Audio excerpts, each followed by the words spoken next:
Hello আমার family, আসসালামু আলাইকুম। ওয়েলকাম ব্যাক টু গ্রাম বধূ ব্লগ। আই হোপ তোমরা সকলে অনেক ভালো আছো। আলহামদুলিল্লাহ আমি এবং আমার পরিবারের সকলে খুবই ভালো আছি।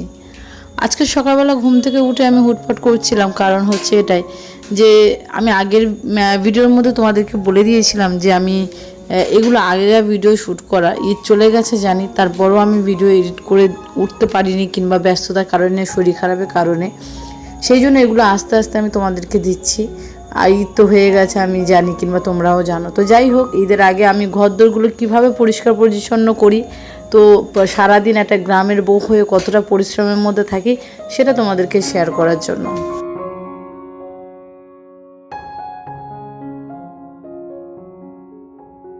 এদিকে যেহেতু আজকে অনেক কাজ আছে, আমি ঘরদোরগুলো একটু নেতা দেবো। তারপরে আমার পাশে যেখানে আমি উনুনে রান্না করতাম, মানে চুলোতে যেখানে রান্না করতাম, সেই জায়গাগুলো পরিষ্কার পরিচ্ছন্ন করব।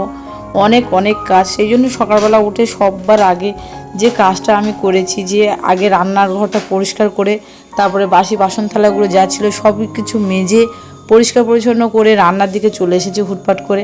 আর কি হয়েছে জানো তো, সকালবেলা শরীরটা যেন মানে একদমই ভালো লাগছিল না। আর তোমাদের দাদাভাই বেশিরভাগ সময় ভাত নিয়ে যায়, কিন্তু সেদিনকে বলেছিল যে ভাত দিতে হবে না, যেহেতু আমার শরীরটা একটু খারাপ ছিল। তো ভাবলাম যেহেতু ভাত নেবে না, বেলার দিকে উঠে কাজ করব। কিন্তু তারপরে আমার মনে পড়লো যে না, আমার অনেক কাজ আছে। আর এই ভিডিওর মধ্যে তোমাদের কিছু কিছু কমেন্ট আমি দেওয়ার চেষ্টা করব, যে গতকালকে যে ভিডিওটা আমি পোস্ট করেছিলাম সেই ভিডিওর মধ্যে তোমরা অনেক অনেক কমেন্ট করেছো। কিছু কিছু কমেন্ট আমি তোমাদেরকে একটু বলার চেষ্টা করব। ভিডিওটা অবশ্যই খেয়াল রেখো, আর আশা করছি তোমাদের যা যা প্রশ্ন আছে সবাই এই ভিডিওর মধ্যে তোমরা পেয়ে যাবে।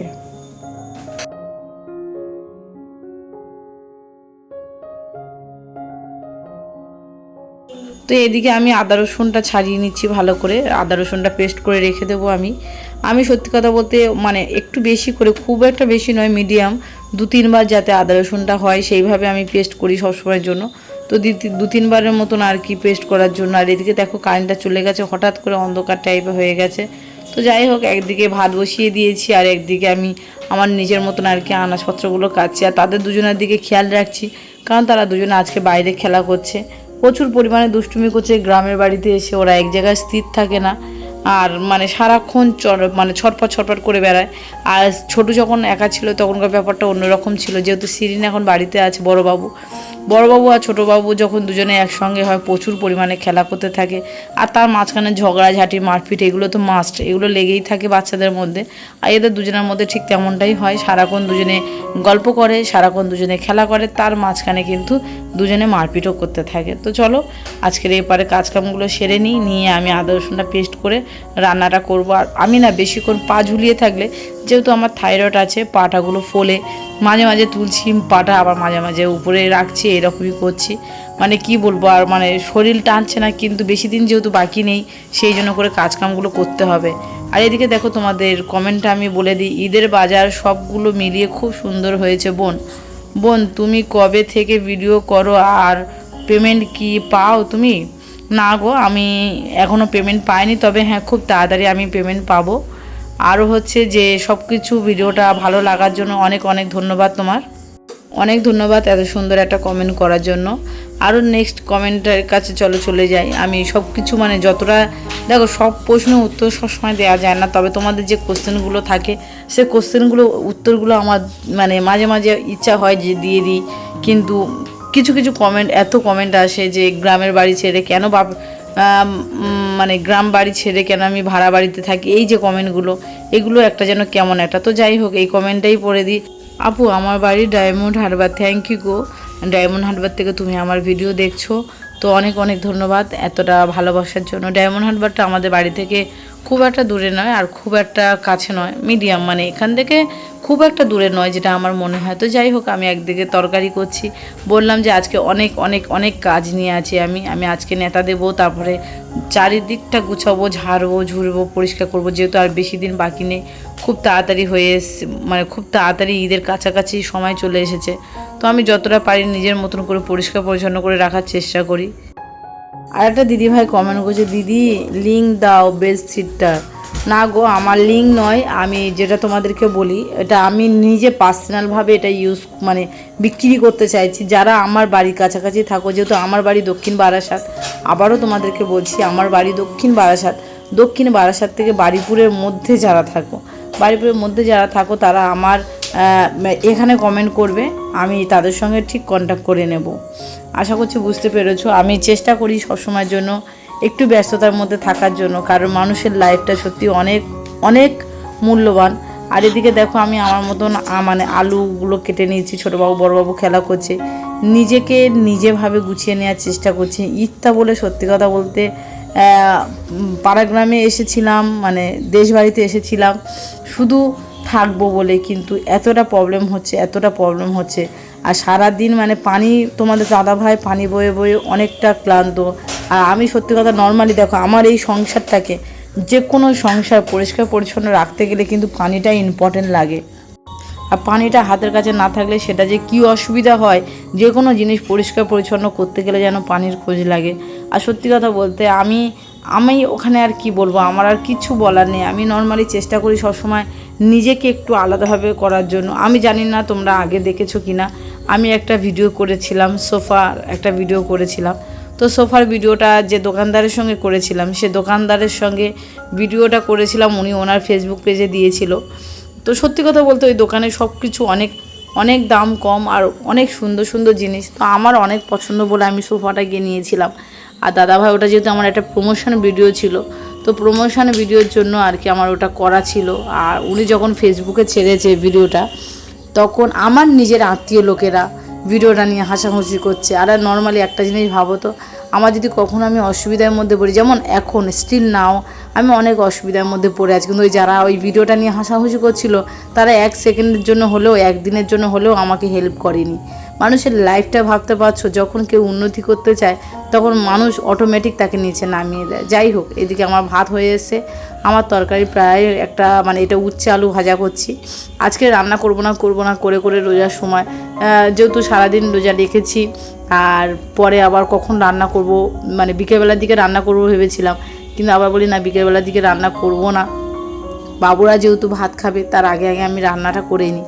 সেই জন্য করে আমি সকালবেলা রান্নাটা করে নিচ্ছি। আজকের পুরো বাড়িটা ঝাড়বো আমি, তারপরে পানিগুলো নিয়ে কোথায় থেকে নিয়ে আমি কোথায় রেখে দিই, আমার রান্নাঘরের জায়গাটা কোথায় ছিল, চুলোর জায়গাটা, সব কিছু আজকে তোমাদেরকে শেয়ার করব।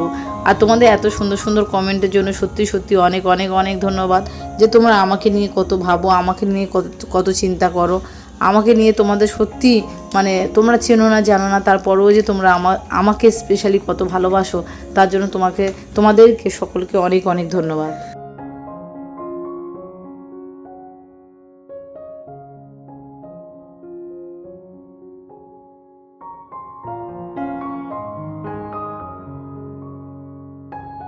আরও একটা কথা তোমাদেরকে আমি বলি, যে কি বলো তো, আমি নর্মালি এই কথাগুলো বলতেও চাই না, কিন্তু তোমরা আমার যেহেতু নিজের লোক, নিজের আপন লোক, তো তোমাদেরকে বলতে আমার কোনো অসুবিধা নেই। আর এটা হচ্ছে মানে নর্মালি ওখানে ভাড়া বাড়িটা নর্মালি যদি কেউ আমার নিজের মানুষ যদি ভাবে যে ওরা ভাড়া বাড়িতে থাকবে না, ওরা এখানেই থাকুক, অন্তত টাকাটা সেভ হবে, কিন্তু না, এরকমই ভাবনা চিন্তার মধ্যে করার মানে এরকমই ভাবনা করার মতো লোকই নেই। যা করবে তোমাদের দাদাভাই করবে। আর পানির অসুবিধা বলে দেখো বালতি করে পানি এনে আর কি সবজিগুলো ধুচ্ছি, যেহেতু দেখো পুকুরটা অনেকটা দূরে আমার বাড়ি থেকে, কাপড় চোপড় মেলে দেওয়ার প্রবলেম, সব কিছু প্রবলেম মিলিয়ে আমার মানে ভালো লাগছে না এখানে। এখানে সব কিছু ঠিক ছিল, নর্মালি প্রতিবেশী আমার সবাই, ওখানে প্রতিবেশী সবাই অনেক ভালোবাসতো। এটা হচ্ছে দিলকলজে রান্না করেছিলাম একদিকে, এটা দিলকলজে রান্না। আর এদিকে দেখো কত সুন্দর কালারটা হয়েছে। সিরিন তো বেশ পছন্দ করেছিল। আর এটা পুঁই শাক দিয়ে, চিংড়ি দিয়ে, কুমড়ো দিয়ে রান্না করেছিলাম, উচ্ছে আলু ভাজা করেছিলাম। আর এদিকে যেমন রান্নাটা করে মাত্র চলে এসেছি দোকানটা খুলবো বলে, যেহেতু সকালবেলা দোকানটা না খুললে হবে না, আজকে অনেক বেলা হয়ে গেছে, আগে রান্নাটা করে নিয়েছি, তারপরে দোকানটা খুলতে আমি চলে এসেছি। আর হ্যাঁ, দোকানে বেশিরভাগ জিনিসপত্র যেগুলো ছিল আমার ইমিটেশন, সেগুলো সবই বিক্রি হয়ে গেছে। আর তোমরা যদি কেউ বিছানার চাদর নিতে চাও অবশ্যই আমার কমেন্টে কমেন্ট করো, যদি হ্যাঁ বারুইপুরের মধ্যে থাকো তবে। তারপরে হলে কিন্তু আমার দ্বারা সম্ভব নয় যে দূরে গিয়ে মানে ডেলিভারি করার জন্য। আর তোমরা যদি বেডশিট দেখতে চাও অবশ্যই কমেন্ট করবে। এটা হচ্ছে আমার রান্নাঘর, আমি এখানে আগে রান্না করতাম চুলোতে, এখানে 3বার মানে আগুন লেগে গিয়েছিল, যেহেতু এটা দরমার ঘর, দরমার ঘরটাকে যে কিভাবে পরিষ্কার পরিচ্ছন্ন করে আমি রাখি, মানে মানুষ দেখলে অবাক হয়ে যাবে। নর্মালি যখন আমি বারাসাতে চলে আসছি, আমার এক বেটি হয়, তো উনি বলছিল যে মানুষ কত খাটতে পারে, সারাদিন পরিশ্রম করছে, একবার এ বাড়ি থেকে ও বাড়ি, ও বাড়ি থেকে এ বাড়ি, জিনিসপত্র টানা হেঁচড়া করতে করতে সে অসুস্থ মিনিমাম, কিন্তু দেখো সব কিছু পরিষ্কার পরিচ্ছন্ন। তবু হাতের কাছে পানি না থেকেও যদি আমি এরকমই পরিষ্কার পরিচ্ছন্ন থাকতে পারি, তো আর কি বলবো বলো। তারপরেও মানুষের কাছে ভালো নয়, জানি না কেন মানুষ কেন রূপ দেখে, কেন মানে বড় লোক গরিব লোক এগুলো কেন মানুষ খোঁজে।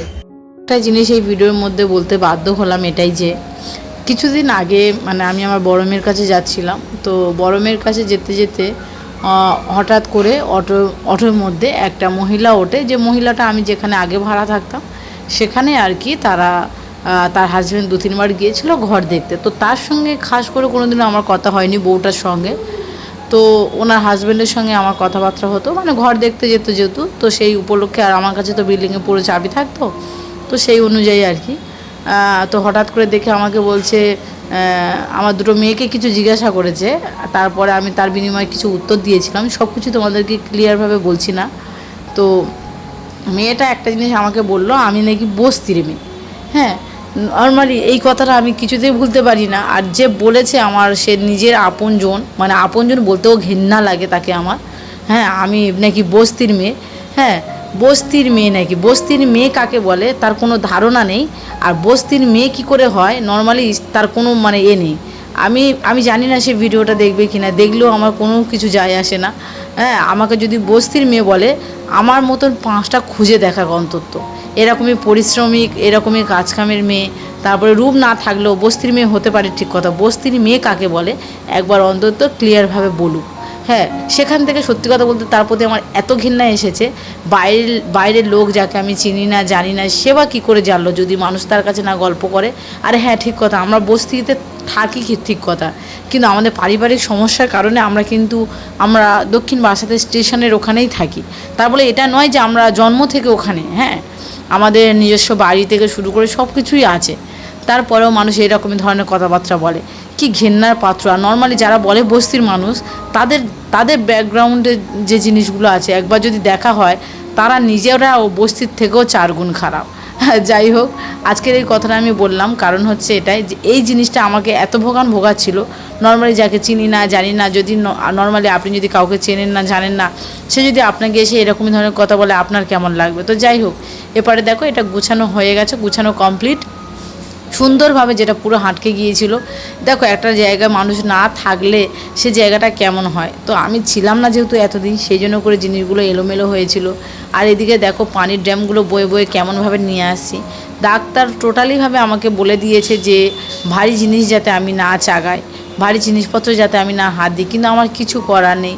তোমাদের দাদাভাই এনে ওই দোকান ঘর পর্যন্ত রেখে দিয়েছিল, ওখান থেকে আমি নিয়ে মোটামুটি আমি আমার ঘরের মানে রান্নাঘরে, ওখান থেকে বাথরুমটা একদম গায়ে, তো সেই জন্য করে রেখে দিচ্ছি। এত মানে কষ্ট হচ্ছিল পানির ড্যামগুলো বওয়ার জন্য। আর এগুলো যারা আমার শত্রু আছে তারা দেখে আর তারা হাসে। হ্যাঁ, আমি নর্মালি মনে করি যে আলহামদুলিল্লাহ যে আপনি তাদেরকে হাসার সুযোগ করে দিয়েছেন, কিছু হোক না হোক আমার জন্য তো অন্তত তারা হাসতে পারে, বেশ ভালো লাগে। তো যাই হোক, এগুলো সব গুছিয়ে নিলাম। আর সিরিন ক্যামেরা করে দিচ্ছি। আর ছোটোবাবু তো তোমরা দেখলে একটা কত সুন্দর একটা জামা পরে আছে। তো যাই হোক, আমি মনে করি যে মানুষ একবেলা না খেতে পারলেও খাওয়া দেবে না, মানে খাওয়া 2 টাকা দেবে না, কিন্তু মানুষকে নিয়ে বলতেও তাদের বিবেকেও বাঁধে না। মানুষ রূপ নিয়ে, তারপরে বস্তির মেয়ে নিয়ে, এসব নিয়ে মানুষ ভাবতে থাকে, কিন্তু মানুষের ভাবার দরকার যে এই মেয়েটা আদৌ সংসারী কিনা। আমি সংসার করার জন্য কি না করেছি। আমি দোলখালি গ্রামে হাঁস মুরগি গরু ছাগল সবই পুষেছিলাম শুধু সংসার করব বলে, যেহেতু আমার স্বামীর টাকা ছিল না। আর সেই অবস্থা থেকে তারপরেও মানুষের মন জয় করতে পারি না। যাই হোক, এদিকে দেখো ছোটোবাবু বড়োবাবু ঝগড়া করছে, যেটা তোমাদেরকে আগে বললাম যে 2 বোনের থাকে একসঙ্গে, কিন্তু কেউ কাউকে মারতেও ছাড়ে না, দুজন দুজনকে ধরে মারে, দুজন দুজনের সঙ্গে ঝগড়া করে। আর এদের মধ্যে ওই রকমই ভালোবাসা আছে, অসুবিধা কিছু নেই। আলহামদুলিল্লাহ যে আমার 2 বাচ্চা অন্তত বোঝে মাম্মামের কষ্টগুলো, আর ওরা দুজনকে অনেকটা কেয়ারিং করে। আর ঈদের জন্য প্রস্তুতি দেখো, চারিদিকে লাইটিং লাগানো হয়ে গেছে। আমাদের এখানে খেলা হচ্ছে ঈদের উপলক্ষে, তো এখানে কোথায় খেলা হচ্ছে আমি একটু হলেও তোমাদেরকে দেখাতে পারবো। আর যেহেতু ঘরের সামনে লাইটিং লাগিয়েছে, দেখো চারিদিকে লাইটিং, আমি লাইটিং লাগাবো বলে কিন্তু লাগানো হয়েছিল, কিন্তু সেটা তোমাদেরকে দেখানো হয়নি। সমস্যাটা হচ্ছে এটাই। তো যাই হোক, চলে এসেছি এদিকে। আর ভিডিওটা রাত্রেবেলা শ্যুট করা ছিল, তোমাদের দাদাভাই পাঁক তুলে গেছে আর চারিদিকে ফেটে গেছে। যেহেতু গরমকাল থাকবো বলে ওখানে গেছি আমি। আর আমি মনে করি আমার পরিশ্রমটা আমার কাছে সব থেকে ইম্পর্টেন্ট জিনিস। আমার রূপ কিংবা আমি বস্তির মেয়ে সেটা আমার কাছে ম্যাটার করে না। আর যে কোনো মেয়ে, সংসারী মেয়ে হলে পরিশ্রমটা মানুষের কাছে ইম্পর্টেন্ট হয়। সংসারী মেয়েদের একটাই গুণ থাকে, পরিশ্রম আর বুদ্ধি। পরিশ্রম বুদ্ধি দিয়ে কাজ করলে তার কিন্তু সংসার পরিপূর্ণভাবে গুছানো থাকবে, তারপর সব দিক থেকে পরিষ্কার পরিচ্ছন্ন থাকবে। রূপ নিয়ে কি হবে? আমার তো মনে হয় না যে রূপ নিয়ে কিছু হবে। রূপ থাকলে রূপ ধুয়ে ধুয়ে খেতে খেতে এক সময় চলে যাবে। যাই হোক, এইদিকে দেখো তুষ নিয়ে রেখে দিয়েছিলাম, তুষ আর মাটি দিয়ে কোয়াশ দিয়ে দিচ্ছি। চারিদিকে ফেটে গেছে, আমার শুধু ভয় লাগে কোথায় কী এসে ঢুকে বসে তার কোনো ঠিক নেই। যেহেতু এদিকে সাপ পোকামাকড় অনেক বেশি। আর আমি কিন্তু আমার ঘরদোরগুলো পরিষ্কার পরিচ্ছন্ন রাখতে সবসময়ের জন্য পছন্দ করি। যেহেতু আমি অনেক কাজ করেছি আজকের, তোমাদের দাদাভাইকে বলেছিলাম যে একটু পাঁক তুলে দিতে, তোমাদের দাদাভাই একটু পাঁক তুলে আমাকে দিয়েছে। তো এই পাঁকগুলো নিয়ে আমি আর কি কষ দিয়ে দিলাম। আর কষ দেওয়াটার সেটা ভিডিও এর মধ্যে আছে। তো সবার কাছে রিকোয়েস্ট করছি, আমার এই ভিডিওর মধ্যে যদি কিছু ভুল হয়ে থাকে, আর হ্যাঁ, যে কথাগুলো বললাম এগুলো কিন্তু একদম বাস্তব কথা। আরও অনেক কষ্ট জীবন কথা আমার লাইভে আছে। তোমাদের দাদাভাই যদি কোনোদিনও বলার জন্য, অবশ্যই আমি তোমাদেরকে শেয়ার করব। তবে হ্যাঁ, এই যে মানুষকে বস্তির মেয়ে বলা, তারপরে বস্তির মেয়ে বলে তাকে এখনও পর্যন্ত মানে মানতে পারিনি। হ্যাঁ, নর্মালি তাদের দিকে তাকালে বস্তির থেকেও কম কিছু নয়। হ্যাঁ, আমরা তো বস্তি, ঠিক কথা, আমাদের মনের মধ্যে মায়া আছে, মমতা আছে, তারপরে আমরা পরিশ্রমী, আর কারোর মতন অতটা আমরা নয়, ঠিক আছে। আর আমার স্বামী অল্প টাকায় ইনকাম করে, সেই অল্প টাকা নিয়ে আমি আমার সংসারটাকে যতটা পারি গুছিয়ে রাখি। আর হ্যাঁ, আমি টুকিটাকি সংসারে জিনিসপত্র যাই কিনি না কেন, সেটা আমার পরিশ্রমের জন্য। পরিশ্রম বলতে তোমরা অন্য কিছু ভেবো না প্লিজ। কারণ হচ্ছে এটাই যে আমার প্রমোশন ভিডিওর জন্য আমি যেখান থেকে টাকা পয়সা পাই না কেন, যাই হোক না কেন, সেগুলো আমার প্রমোশন ভিডিওর জন্য। আর আমি যাই সংসার টুকিটাকি কিনি না কেন, সেটা আমার পছন্দ, আমার পরিশ্রমের জন্য। হ্যাঁ, যে তার জন্য যে ওনার দেনাগুলো মেটাতে হবে বা কী ব্যাপার, সেগুলো আমি কেন করতে যাব? আমার হাজব্যান্ডই করবে। আমি একটা মেয়ে সংসারে টুকিটাকি কাজকাম থেকে শুরু করে সব কিছু করি। কত পরিশ্রম একটা মেয়ে ছেলে করতে পারে। যাই হোক, আজকের ভিডিওটা এ পর্যন্ত থাকলো। সবাই সুস্থ থাকবেন, দোয়া করবেন আমাদের সকলের জন্য। কারণ জানি না আল্লাহ কি করে। তো সবাই ভালো থাকবেন। খুদা হাফিজ।